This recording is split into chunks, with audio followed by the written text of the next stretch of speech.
सज्जनों, उदय शंकर सहाय द्वारा लिखित पुस्तक है सफलता के 16 कदम। यह पुस्तक उन लोगों के लिए बहुत अच्छी मानी जाती है जो अपने जीवन में संघर्ष करके आगे बढ़ना चाहते हैं। इसके 2 भाग आपको मैंने वीडियो के माध्यम से बताया है। अब तीसरे भाग में वे कहते हैं कि अपने अंदर के शक्ति को पहचानिए। अर्थात इसका अर्थ यह होता है कि हर मनुष्य अपने जीवन में धनवान बनना चाहता है, समृद्धशाली बनना चाहता है, वैभवशाली बनना चाहता है। परंतु कभी कभी इस मामले में ऐसा भी होता है कि बहुत कम पात्रता रखने वाला व्यक्ति आगे निकल जाता है और बहुत अधिक पात्रता रखने वाला व्यक्ति पीछे रह जाता है। तब वह व्यक्ति अपनी असफलता को छिपाने के लिए अपने नसीब को कोसता है या बाबाओं के चक्कर लगाता है या तंत्र मंत्र का कोई सहारा लेता है। यह भी इतना ही सत्य है कि निराश मन से कोई भी अच्छा कार्य नहीं किया जा सकता।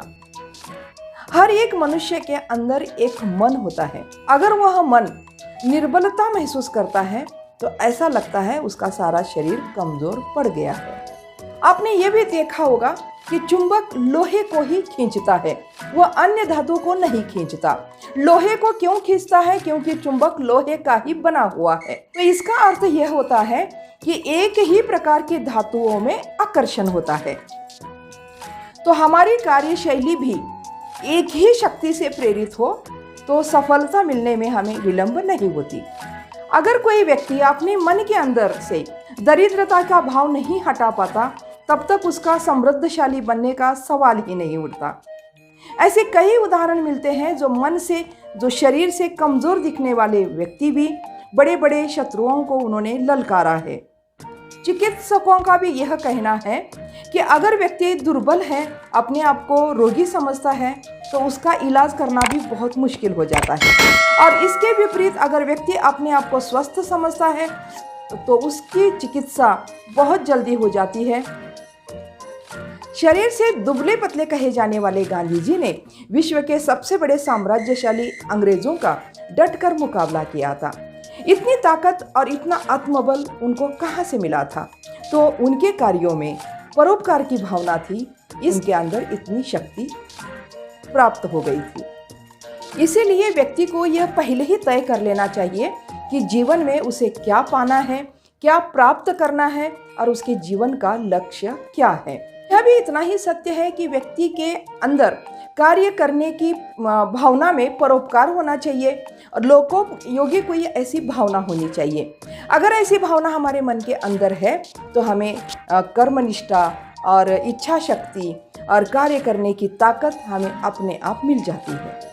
जिस प्रकार हमारे घर में बिजली आती है पावर हाउस से, जितनी शक्ति की बिजली हमारे घर में आती है उतनी ही शक्ति के उपकरण हमारे घर में चलते हैं।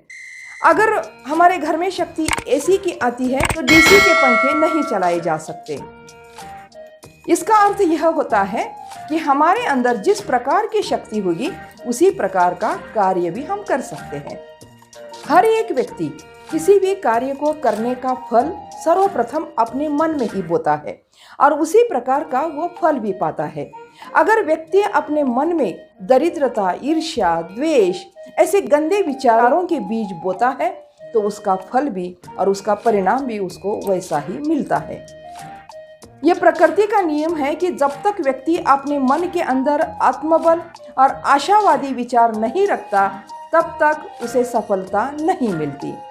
तो सज्जनों, हमारे मन के अंदर जो शक्ति उत्पन्न हो जाती है वह हमारे ही द्वारा उत्पन्न हो जाती है, हमारे सोच से ही उत्पन्न हो जाती है।